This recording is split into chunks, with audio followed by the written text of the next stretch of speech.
আসসালামু আলাইকুম সুপ্রিয় দর্শক সবাইকেই অগ্রিম ঈদ মুবারক। এই মুহূর্তে আমাদের প্রত্যেকের মনেই একটাই প্রশ্ন যে এবছর রোজার ঈদ ঠিক কবে পালিত হবে? রোজা কি 29টা হবে নাকি 30টা?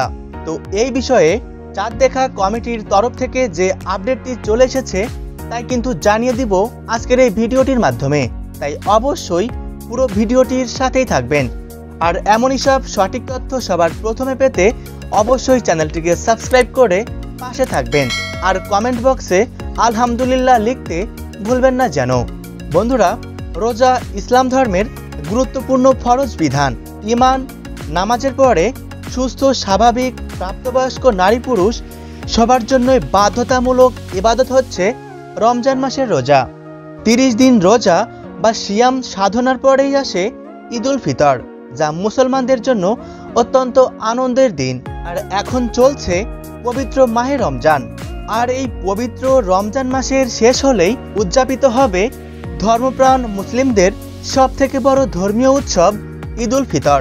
সম্প্রতি বাংলাদেশ এবং ভারতবর্ষে ঠিক কবে নাগাদ পালিত হতে চলেছে এবছরের ঈদ উল ফিতর, এই বিষয়ে সৌদি আরবে প্রকাশিত হয়েছে ঈদের সম্ভাব্য তারিখ, যেটা সম্পূর্ণই নির্ভর করে চাঁদ দেখার উপর।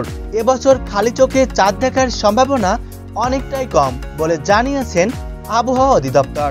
তবে আরব আমিরাতের চাঁদ দেখা কমিটির মতে এই বছর 10 এপ্রিল রাতে দেখা যেতে পারে নতুন চাঁদ। এবছরের রমজান শুরু হয়েছিল 12 মার্চ থেকে। সেই হিসেবে রমজান শেষে শাওয়ালের চাঁদ দেখার উপর নির্ভর করে 2024 সালে ঈদ উল ফিতর পালিত হবে 10 অথবা 11 এপ্রিল। রমজান মাস যদি 29 দিনের হয় তাহলে ঈদ উল ফিতর পালিত হবে 10 এপ্রিল। আর রমজান যদি 30 দিনে পালিত হয় তাহলে ঈদ উল ফিতর পালন করা হবে 11 এপ্রিল। তবে আরব আমিরাতের চাঁদ দেখা কমিটির মতে এই বছর 10 এপ্রিল রাতেই দেখা যেতে পারে ঈদের নতুন চাঁদ। সেই হিসেবে বাংলাদেশ এবং ভারতবর্ষে ঈদ উল ফিতর পালিত হতে পারে 11 এপ্রিল। তো বন্ধুরা, ভিডিওটি অবশ্যই আপনার প্রিয়জনদের সাথে শেয়ার করতে ভুলবেন না। ধন্যবাদ।